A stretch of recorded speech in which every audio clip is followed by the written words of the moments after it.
Seiring dengan perkembangan teknologi dan minat masyarakat yang semakin besar dalam bidang industri kecantikan rambut dan makeup, kami meluncurkan program belajar dengan sistem hybrid, yaitu suatu program di mana peserta mendapatkan pengajaran dengan metode Rudi Hadiswarno secara online dan dapat melakukan praktek bersama mitra kami yang sudah sistem hybrid ini dapat memudahkan para peserta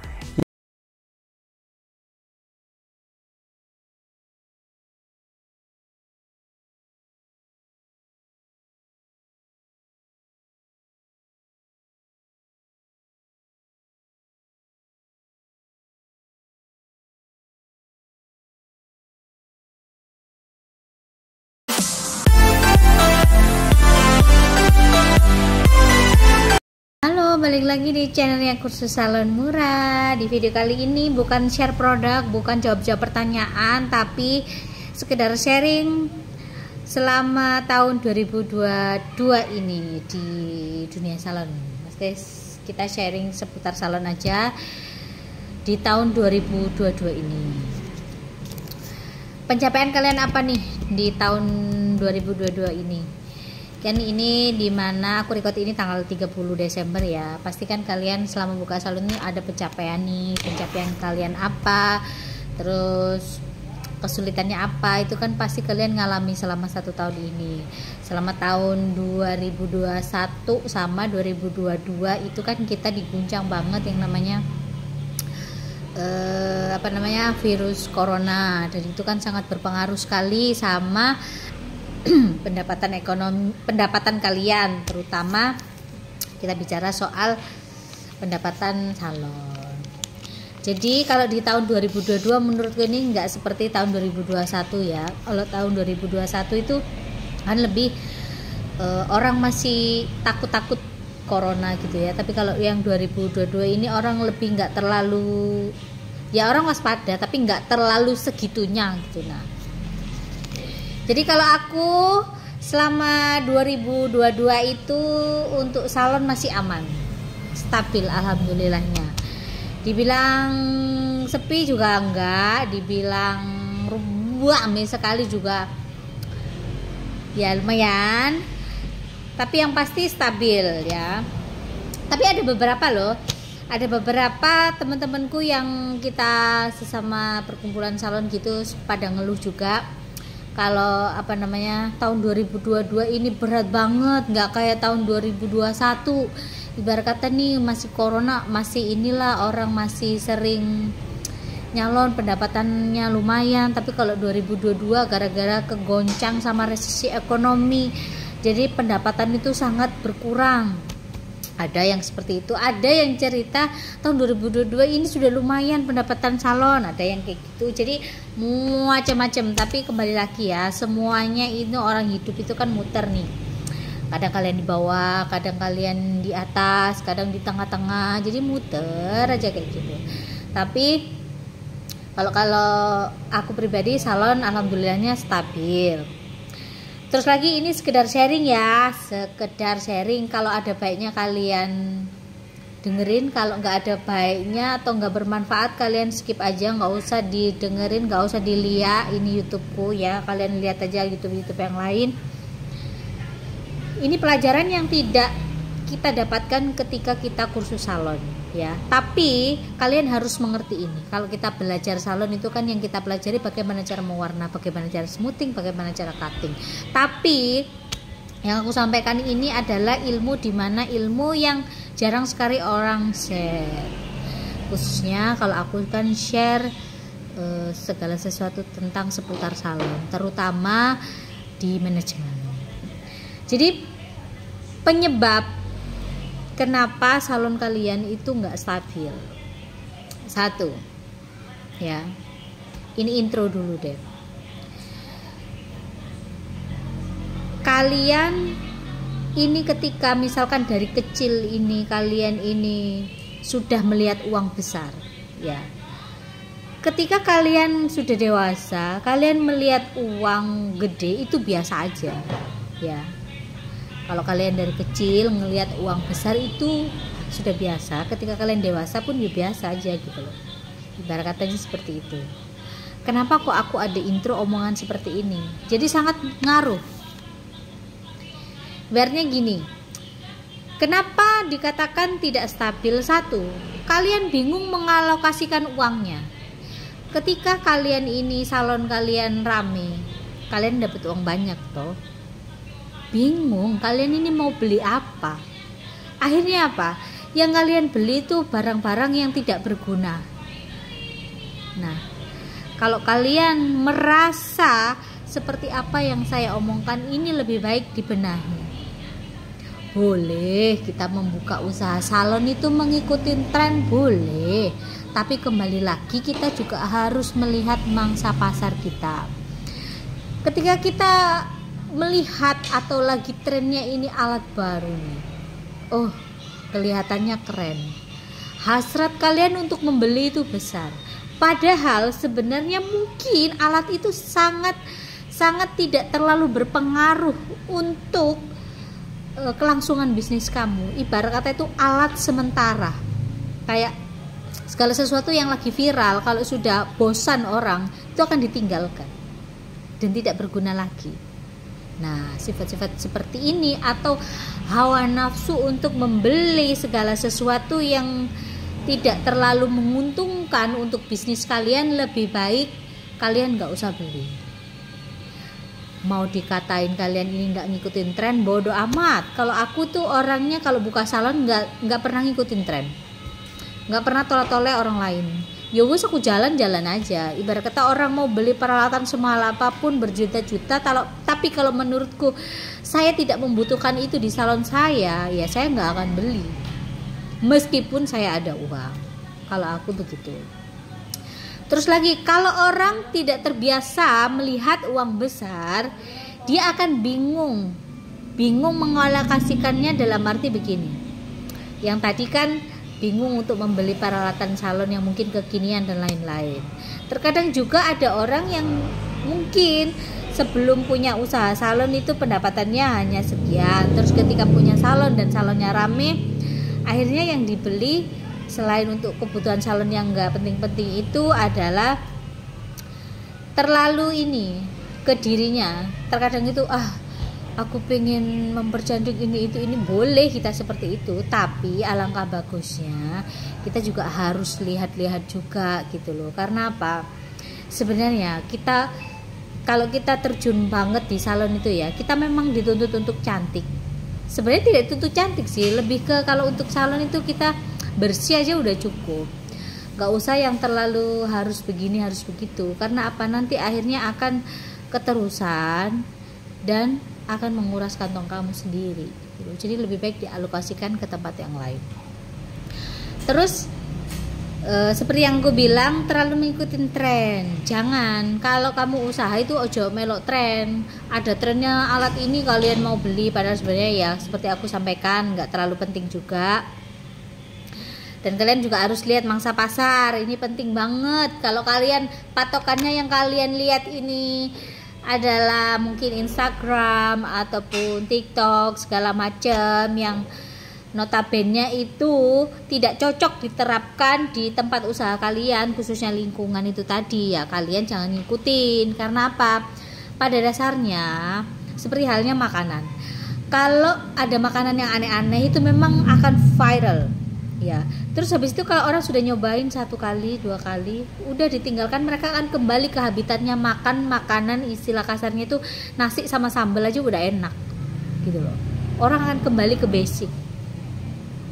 Kalau kalian paham omonganku ini, kembali ke basic itu maksudnya seperti ini. Biar aku nggak jawab-jawab nanti juga kalau kalian komentar. Kembali ke basic itu begini. Pada dasarnya kiblat cantiknya orang Indonesia adalah rambut lurus, hitam, ya, terus lembut. Pada dasarnya itu patokan cantiknya, gitu loh. Contohnya kayak smoothing rambut lah.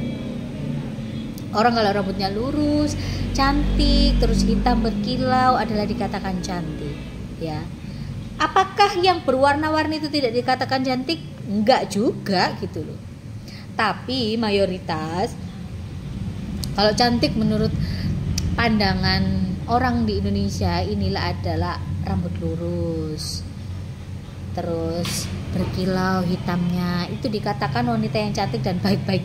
Maksudnya itu wanita yang baik-baik gitu loh. Biasanya masih seperti itu. Terkadang orang yang warna-warni itu terkadang dikatain wanita nggak bener. Tapi sebenarnya nggak seperti itu juga sih. Tapi mayoritas yang kulihat dari pendapat orang sekitar sini tuh seperti itu. Makanya kembali ke basic, istilah kasarnya tuh kalian nggak usah ada perawatan yang aneh-aneh di salon kalian. Cukup basicnya salon aja itu sudah bisa bikin kalian kaya kalau kalian ini bisa mengalokasikan uang kalian. Kan ada nih salon beli alat ini yang keren-keren ini, memang keren, tapi nggak akan efektif. Karena apa? Kalian akan casnya juga lebih tinggi. Sedangkan orang makin kaya aja dia akan milih yang murah, nggak usah orang lain, aku aja loh. Ketika aku ke supermarket, aku akan cari barang yang murah. Kenapa? Supaya aku bisa saving money untuk membeli yang lainnya. Contoh aku mau beli baju, mau beli kerudung segala macam. Tuh, yang punya uang aja juga cari diskonan gitu loh. Apalagi orang yang uangnya pas-pasan. Jadi kan yang tahu keadaan ekonomi, maksudnya lingkungan di sekitar salon kamu kan kamu yang bisa baca mangsa pasarnya. Jadi jangan terlalu mengacu pada hal-hal yang aneh-aneh, jangan yang mengikuti yang kekinian dan yang lain-lain. Eman-eman uangmu akan habis di situ gitu loh. Padahal seharusnya mungkin bisa dialokasikan ke yang lain gitu loh. Terus yang paling penting ini, tidak konsisten dengan produk. Nah, iki terkadang orang-orang salon ya, maksudnya kadang biasanya terjadi sama pemain-pemain baru, ngunyean sama produk-produk lama ya. Iki sering banget aku lihat gitu loh. Oh, kalau di ini produk yang kita pakai ini bener-bener bagus, harganya mahal dan lain-lain. Jangan salah lo ya. Banyak beberapa merek terkenal itu yang hasil obat smoothing itu biasa aja. Justru malah obat-obat yang murah itu malah hasilnya bagus loh. Obat-obat lokalan. Aku ngomong kayak begini karena aku sudah coba semuanya gitu loh. Sudah semua coba merek. Dan rata-rata itu orang tidak konsisten dengan merek yang seharusnya dia pakai. Contoh nih, ada keluar merek A nih, keluar ini dengan ada smoothingnya ini ada tambahan ini. Ya, dia akhirnya menjatuhkan produk yang lama. Kan rata-rata begitu tuh.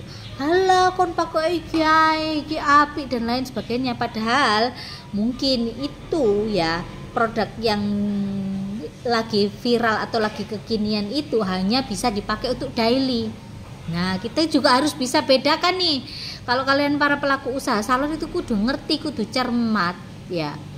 Segala sesuatu, terkadang obat itu tidak dijual bebas, itu karena harus digunakan oleh profesional. Hanya orang yang berkepentingan dan memiliki kemampuan yang mumpuni untuk memakai obat tersebut ya. Sedangkan kadang yang dijual bebas ini hanya untuk pemakaian daily, untuk pemakaian hari-hari, untuk pemakaian semua orang itu bisa pakai gitu loh. Nah, ini harus kita bisa bedakan gitu loh. Jangan kalian menggunakan produk yang orang gampang beli di supermarket. Kalian salah. Kalau kalian menggunakan produk yang banyak dijumpai di supermarket, ya orang nggak akan datang ke salon kamu. Ngapain bayar mahal-mahal di salon, istilah kasarnya, kalau kita itu bisa sendiri di rumah. Makanya terkadang ada beberapa mesin itu ya, kalau kalian paham, itu hanya bisa dipakai, selalu ada tulisannya professional use, hanya bisa dipakai untuk yang memang benar-benar sudah menguasai gitu loh, bukan dijual bebas. Kalau dulu ya, dulu itu ada beberapa produk salon itu tidak bisa dijual bebas, hanya sekedar kalangan tertentu, dalam arti hanya orang-orang salon aja, karena kan yang bisa mengerjakan itu hanya orang di salon gitu, bukan semua orang. Jadi makanya pendapatan salon itu bisa melejit tinggi, itu juga bisa juga karena produknya. Jangan kalian beli produk itu yang iklannya di mana-mana.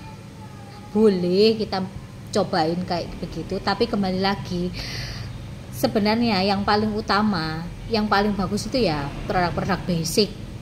Kalau menurutku ya, selama aku buka salon,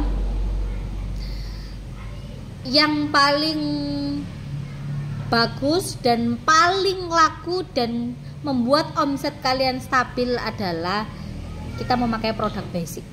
Produk basic itu apa banyak. Nanti aku akan share kalau aku nggak males ngomong ya. Terus lagi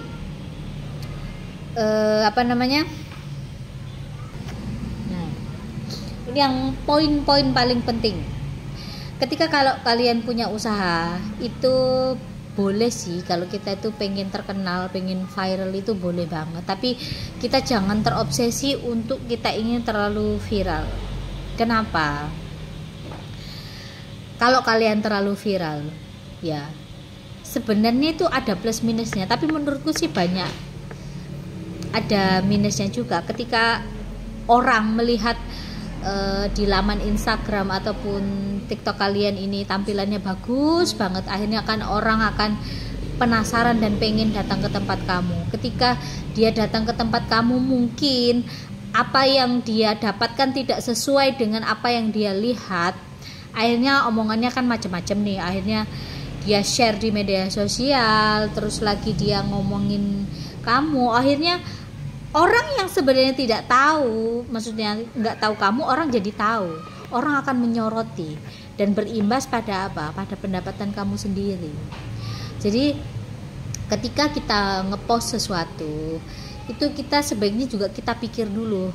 Kita pikir matang jauh-jauh, Bu. Jangan hanya sekedar kalian pengen terkenal, pengen viral salon kalian supaya didatengin banyak orang. Jangan seperti itu. Terkadang orang penasaran sama kita, datang ke tempat kita itu bukan karena dia pengen nyobain treatment di tempat kita, bukan. Lebih ke mencari kesalahan kita, dicari lengahnya di mana, yaitu habis itu kamu digebuk. Ya, jadi jangan ada embel-embel yang pengen viral, flat aja gitu loh. Yang penting itu kan pendapatan, gitu loh. Yang penting pendapatan kalian bagus, stabil, gaji karyawan ketutup, operasional jalan, kalian masih ada keuntungan, ya wes cukup gitu loh. Jangan yang terlalu viral sekali. Segala sesuatu yang terlalu viral itu akan ditinggalkan pada waktunya. Ya. Kalau kalian pintar, kalian pasti mengerti apa yang saya omongkan, karena aku nggak bisa ngomong yang terlalu banyak. Satu sisi pegel juga mulutku, yang kedua takutnya nanti apa yang saya pikirkan terus saya ucapkan ini penyampaiannya beda dengan apa yang kalian terima gitu loh. Katakanlah aku ngomong apa, nanti di pikiran kalian itu nyautnya apa gitu. Karena kan kalau kita ngomong face to face aja kadang-kadang nggak mudengnya, apalagi cuman sekedar virtual seperti ini. Kalau kalian nangkepnya baik ya akan jadi baik. Kalau kalian menangkapnya bingung-bingung, abu-abu, ya kalian akan bingung-bingung juga menafsirkannya seperti apa gitu loh. Jadi lebih baik kalian tanya aku di WhatsApp boleh. Tapi nih ya, kalau kalian nanya sama aku, kadang kan aku slow respon, bukan karena nggak mau jawab atau apa. Yang ditanya itu yang aneh-aneh, lebih ke kayak tanya smoothie gitu. Jadi kesannya itu kalian tuh nggak ada basic gitu yang nanya itu. Terus minta dituntun lah, itu kan yang sulit di situ. Sedangkan aku di sini tuh kan kerja, aku juga salon aktif yang setiap hari itu ada orang. Terus lagi belum lagi kalau ngajar dan lain-lain. Kapasitasku untuk menjawab dan menuntun ini kan nggak mungkin gitu loh. Nah sedangkan pertanyaan itu ya, kalau kalian mau sharing aja, lebih baik kalian voice note gitu, aku dengerin, nanti kalau aku senggang aku bales. Lebih enaknya begitu, bukan karena rata-rata yang nanya itu tanya cara kerja, sedangkan aku di sini itu kan ngajar, aku menjual teknik, menjual ilmu gitu loh. Kamu tanyain bagaimana caraku mengajar, gimana tekniknya, gimana ininya, ya jelas aku nggak akan respon. Ya aku respon tapi ala kadarnya aja gitu, sesempet aku gitu loh. Tanya boleh, tapi tanyanya itu yang harusnya itu kalian sudah tahu basicnya gitu loh.